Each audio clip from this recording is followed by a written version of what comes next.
तो दोस्तों इस वीडियो के अंदर हम अवन होल्डिंग के आईपीओ के बारे में बात करेंगे और जानेंगे कि इस आईपीओ के अंदर आपको कितना लिस्टिंग गेन मिल सकता है और आपको इस आईपीओ के अंदर अप्लाई करना चाहिए या नहीं। चलिए शुरू करते हैं। तो देखिए सबसे पहले हम ये जानेंगे कि ये कंपनी क्या काम करती है। देखिए ये जो कंपनी है ये कंपनी 2009 में ये कंपनी स्टार्ट हुई है, यानी कि ऑलमोस्ट अगर आप देखोगे 10 साल से भी ज़्यादा ये कंपनी को स्टार्ट हुए हो चुके हैं। तो देखिए ये जो कंपनी है ये कंपनी एक होल्डिंग कंपनी है, जैसे कि अगर आप देखोगे बजाज होल्डिंग हो गया, टाटा इन्वेस्टमेंट कॉर्पोरेशन हो गया। फिर उसके अलावा अगर हम देखेंगे तो आजकल ये जो एबी कैपिटल है तो ये जैसे होल्डिंग कंपनीज है इनकी कंपनीज की, तो वैसे ही हमें यहाँ पे अवन होल्डिंग इनकी जो कंपनीज हैं उनकी होल्डिंग कंपनी हमें यहाँ पे ये नजर आती है। तो देखिए ये जो कंपनी है ये कंपनी फाइनेंशियल सर्विसेज हो गया, फिर उसके अलावा जो कमोडिटीज़ की जो ट्रेडिंग होती है, उसके अलावा जो स्टॉक की जो ट्रेडिंग होती है तो वो वाली सर्विसेज प्रोवाइड करवाने का ये कंपनी काम करती है। और उसके अलावा अगर हम देखेंगे तो सॉफ्टवेयर डेवलपमेंट और रियल इस्टेट वाली भी इनकी हमें यहाँ पे इनकी सब्सिडरी कंपनीज हमें यहाँ पे नजर आती है।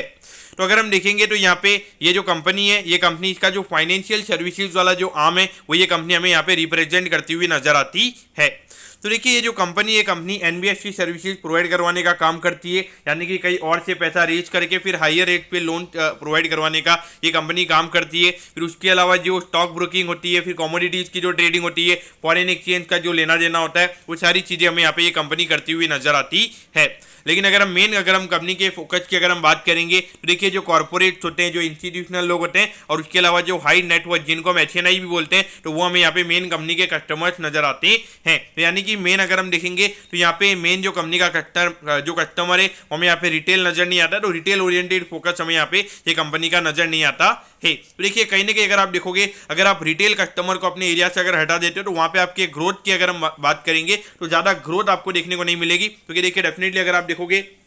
तो जितना बड़ा मार्केट अगर आप देखोगे रिटेल का है तो वो एक बहुत बड़ा एक वास्ट अपॉर्चुनिटी कंपनी के लिए प्रेजेंट करता है। लेकिन अगर हम एचएनआई वाली कैटेगरी के अंदर अगर हम बात करेंगे तो ये मार्केट काफी लिमिटेड हमें नजर आता है और उसमें एक हाई लेवल पे ग्रो कर पाना मेरे ख्याल से काफी ज्यादा मुश्किल यहाँ पे कंपनी के लिए रहेगा। तो देखिए कंपनी की अगर हम बिजनेस की अगर हम बात करेंगे तो पहला इनका फाइनेंस का बिजनेस है, जहाँ पे ये एनबीएफसी की सर्विसेज प्रोवाइड करवाने का काम करते हैं। उसके अलावा अगर हम देखेंगे तो एजेंसी का बिजनेस है, जहाँ पे ये जो स्टॉक और कमोडिटी एक्सचेंज से रिलेटेड जो भी जो ब्रोकिंग सर्विसेज होती है वो ये कंपनी प्रोवाइड करवाने का काम करती है। अगर हम देखेंगे तो यहाँ पे इनके पास सबकी मेंबरशिप है, बीएससी, एनएससी, उसके अलावा अगर हम देखेंगे एमएससीआई, एमसीएक्स, एनसीडीएक्स और आईसीएक्स, तो यहाँ पे सब पे जो भी ट्रेडिंग वगैरह होती है तो वो यहाँ पे कंपनी के प्लेटफॉर्म पे किया जा सकता है।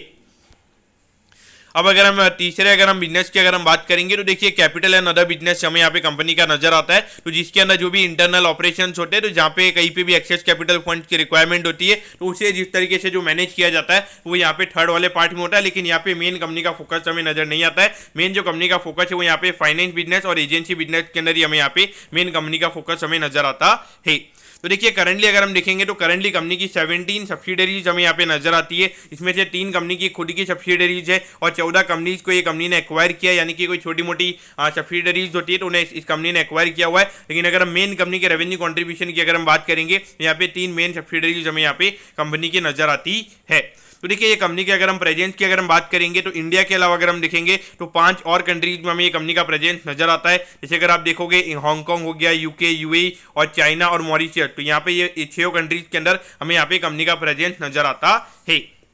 करेंटली अगर हम कंपनी के अंदर एम्प्लॉइज की अगर हम बात करेंगे तो लगभग 100 एम्प्लॉइज ये कंपनी के अंदर हमें काम करते हुए नजर आते हैं। तो कहीं ना कहीं अगर आप देखोगे तो इतनी अगर हम रेवेन्यू पॉइंट ऑफ व्यू से अगर हम बात करेंगे 500-600 करोड़ के लगभग के रेवेन्यू के नंबर्स हमें यहाँ पे कंपनी के नजर आते हैं। और वहाँ पर अगर सिर्फ 100 एम्प्लॉय अगर कंपनी में काम करे तो कहीं ना कहीं एम्प्लॉय कॉस्ट हमें यहाँ पे कंपनी की काफी कम नजर आती है।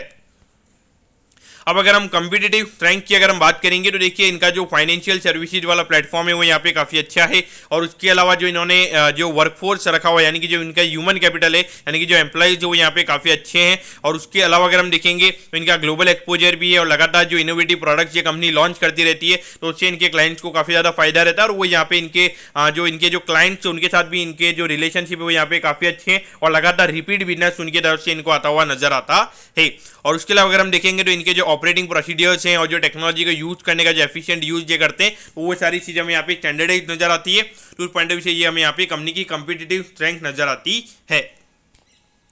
अब अगर हम ऑब्जेक्टिव की अगर हम बात करेंगे, यानी कि जो आईपीओ से कंपनी को पैसा मिलने वाला है उससे कंपनी कैसे यूटिलाइज करने वाली है, तो देखिए यहाँ पे जो इनकी सब्सिडरी कंपनी है जिसका नाम है अबन फाइनेंस प्राइवेट लिमिटेड, तो यहाँ पे कंपनी को थोड़ा इन्वेस्टमेंट करना है। तो देखिए नॉर्मली जो कैपिटल की रिक्वायरमेंट होती है एनबीएफसी के अंदर, तो उसके लिए यहाँ पे ये कंपनी का आईपीओ में आता हुआ नजर आ रहा है। और उसके अलावा अगर हम देखेंगे तो थोड़ा बहुत यहाँ पे प्रमोटर्स भी अपना स्टेक यहाँ पे सेल करते हुए नजर हमें आ रहे हैं।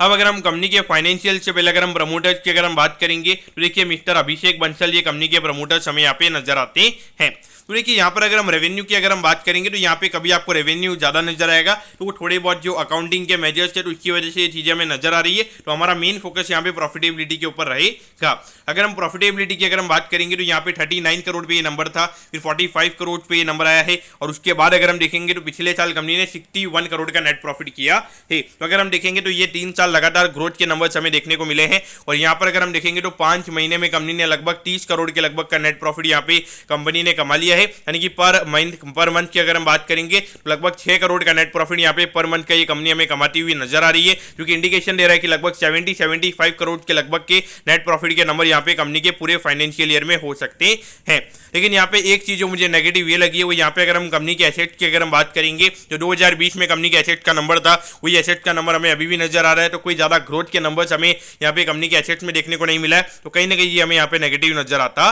है। लेकिन अगर हम बोरिंग की अगर हम बात करेंगे, तो देखिए यहाँ पे 318 करोड़ के लगभग की कंपनी की बोरिंग थी, और अभी ये बोरिंग का नंबर 76 करोड़ पे आ चुका है, और जो कि इंडिकेशन दे रहा है कि अगर इतना ज्यादा बोरिंग का नंबर हमें कम होता हुआ नजर आ रहा है, यहाँ पे जो कंपनी का फाइनेंस वाला बिजनेस है वहाँ पे कंपनी इतना ज्यादा बोरिंग नहीं कर रही है, यानी कि वहाँ पे इतना ज्यादा अपॉर्चुनिटीज हमें देखने को नहीं मिल रही है। और कहीं ना कहीं अगर हम देखेंगे तो उसी की वजह से यहाँ पे ज्यादा लोन की कंपनी नहीं दे रही है, तो उसी की वजह से कहीं ना कहीं हमें जो रेवेन्यू का नंबर है वो हमें गिरता हुआ नजर आ रहा है, जो कि इंडिकेशन दे रहा है कि यहाँ पे ज्यादा कमोडिटी वाली जो ट्रेडिंग वाले जो इनका जो ट्रेडिंग वाला प्लेटफॉर्म है वहाँ पे कंपनी ज्यादा फोकस हमें करती हुई नजर आ रही है। अब अगर हम आईपीओ के डिटेल्स के बारे में अगर हम बात करेंगे, तो देखिए 12 तारीख को ये आईपीओ में ओपन होता हुआ नजर आएगा, और 15 तारीख को ये आईपीओ में क्लोज होता हुआ नजर आएगा। यहाँ पे 270 रुपीज पर शेयर पे यहाँ पे कंपनी शेयर दे रही है, 55 शेयर्स का हमें यहाँ पे लॉट नजर आता है। अगर हम आईपीओ के इशू साइज की अगर हम बात करेंगे, तो 345 करोड़ के लगभग का इशू साइज हमें यहाँ पे नजर आता है, जिसमें से 102 करोड़ रुपए यहाँ पे कंपनी के पास में जाने वाले हैं। और अगर हम 243 करोड़ की अगर हम बात करेंगे, तो जो थोड़े बहुत प्राइवेट इक्विटी इन्वेस्टर्स हैं और जो प्रमोटर्स हैं उनके पास में यहाँ पे 243 करोड़ का अमाउंट जाने वाला है। अगर हम यहाँ पे क्यूआईबी कोटा की अगर हम बात करेंगे, तो देखिए क्यूआईबी कोटा यहाँ पे सिर्फ 10% ही हमें नजर आता है, यानी कि लगभग 34.5 करोड़ के लगभग का ही हमें यहाँ पे रिटेल कोटा नजर आता है। लेकिन यहाँ पे जो एचएनआई कोटा है वो यहाँ पे अराउंड 30% का नजर आता है, यानी कि लगभग 105 करोड़ के लगभग का हमें यहाँ पे कंपनी का एचएनआई कोटा नजर आता है। और अगर हम रिटेल कोटा की अगर हम बात करेंगे, तो 60% के लगभग का रिटेल कोटा हमें यहाँ पे कंपनी का नजर आता है, यानी कि जो 345 करोड़ का आईपीओ है जिसमें से अराउंड 200 करोड़ का तो हमें यहाँ पे कोटा रिटेल कोटा ही नजर आता है। तो कहीं ना कहीं देखा जाए तो यहाँ पे ये क्यों है, क्योंकि नॉर्मली अगर हम देखते हैं तो जो प्रॉफिटेबल कंपनीज होती है तो उनके अंदर जो रिटेल कोटा रहता है वो अराउंड 35% रहता है। तो मुझे लगता है कि कहीं ना कहीं यहाँ पे क्यूआईबी की डिमांड कम होगी, या फिर जो किसी इन्वेस्टर्स वगैरह से बात की होगी तो वहाँ पे इतनी डिमांड नहीं आ रही होगी, और इसीलिए मेरे ख्याल से लगता है कि रिटेल कोटा को यहाँ पे बढ़ाया गया है।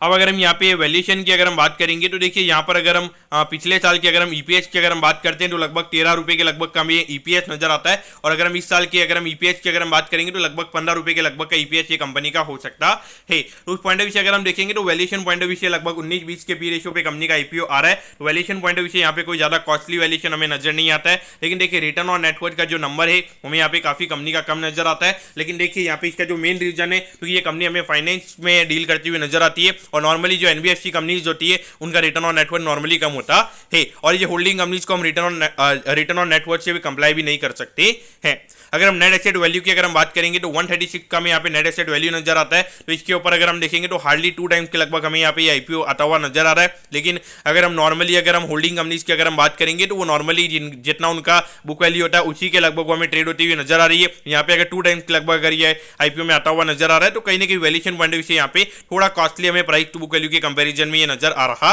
है। लेकिन अगर हम डेट की अगर हम बात करेंगे तो लगातार डेट यहाँ पे कंपनी का कम होता हुआ नजर आ रहा है, और अभी जो कंपनी इक्विटी कैपिटल रेज कर रही है तो उससे डेट टू इक्विटी कंपनी का हमें और कम होता हुआ नजर आएगा, क्योंकि यहाँ पे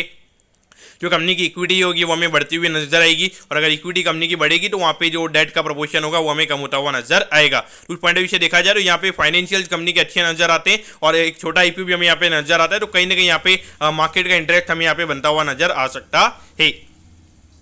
अब अगर हम यहाँ पे रिटेल में अगर हम एप्लीकेशन की अगर हम बात करेंगे तो देखिए एक लॉट की एप्लीकेशन के लिए 14,850 रुपए लगेंगे और मैक्सिमम आप यहाँ पे 1,93,050 रुपीज की एप्लीकेशन लगा सकते हो। इसके लिए आप 13 लॉट की एप्लीकेशन यहाँ पे लगा सकते हो। अगर आपको स्मॉल HNI में अगर एक लॉट की मिनिमम एप्लीकेशन अगर आपको लगानी है तो उसके अंदर 770 शेयर्स होंगे और 14 लॉट की एप्लीकेशन वो लगेगी और जिसके लिए 2,60,900 रुपए लगेंगे। और अगर हम बिग HNI के अंदर मिनिमम एप्लीकेशन की अगर हम बात करेंगे तो उसके अंदर 3,740 शेयर्स होंगे और 68 लॉट का वो IPO में यहाँ पे नजर आएगा और वहां पे 10,09,800 रुपए आपके लगेंगे।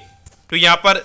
एट दी एंड आपको यहाँ पे इस IPO के अंदर क्या करना चाहिए, तो देखिए एज अ होल अगर हम देखेंगे तो वैल्यूएशन वाइज जहाँ पे कंपनी का IPO अच्छा नजर आता है, एज अ होल कंपनी अच्छी नजर आती है, कोई ज्यादा कॉस्टली वैल्यूएशन पे कंपनी का IPO नहीं आ रहा है। और अगर हम IPO के इशू साइज की भी अगर हम बात करेंगे तो IPO का इशू साइज भी काफी छोटा है। तो उस पॉइंट ऑफ व्यू से देखा जाए तो मेरे ख्याल से QIB का डिमांड हमें यहाँ पे ज्यादा देखने को नहीं मिला है, मिलने वाला है डेफिनेटली, क्योंकि अगर 10% का रिटेल कोटा है तो उसमें वो फुल सब्सक्राइब हो जाएगा या तो हार्डली यहाँ से मेरे ख्याल से 10 से 15 टाइम वो सब्सक्राइब होने वाला है। यहाँ पे एट दी एंड देखा जाए तो मेरे ख्याल से listing in point of view से मुझे लगता है कि लगभग 10 से 15% की लगभग की लिस्टिंग गेन के लिए आपको यहाँ पे अप्लाई करना चाहिए। क्योंकि अगर हम मार्केट कैप की अगर हम बात करेंगे तो लगभग यहाँ पे जो लिस्टिंग के लगभग कंपनी का मार्केट कैप होगा लगभग 1400-1500 करोड़ के लगभग के मार्केट कैप पे कंपनी का IPO आ रहा है, तो वहाँ पे लगभग 10 से 15% का जो लिस्टिंग गेन है वो मेरे ख्याल से मिलना कोई बड़ी बात यहाँ पे नहीं होगी। लेकिन देखिए कहीं ना कहीं अगर हम देखेंगे पिछले 2-3 दिन से निफ्टी में गिरता हुआ नजर आ रहा है और जब ये IPO में खुलता हुआ नजर आ रहा है तो एट द सेम टाइम अगर आप देखोगे द्रोणाचार्य वाला और ऑल ईटेक करके ये HME IPO भी हमें ओपन होते हुए नजर आ रहे हैं, तो कहीं ना कहीं मेन डिमांड हमें वहाँ पे भी जाती हुई नजर आ सकती है।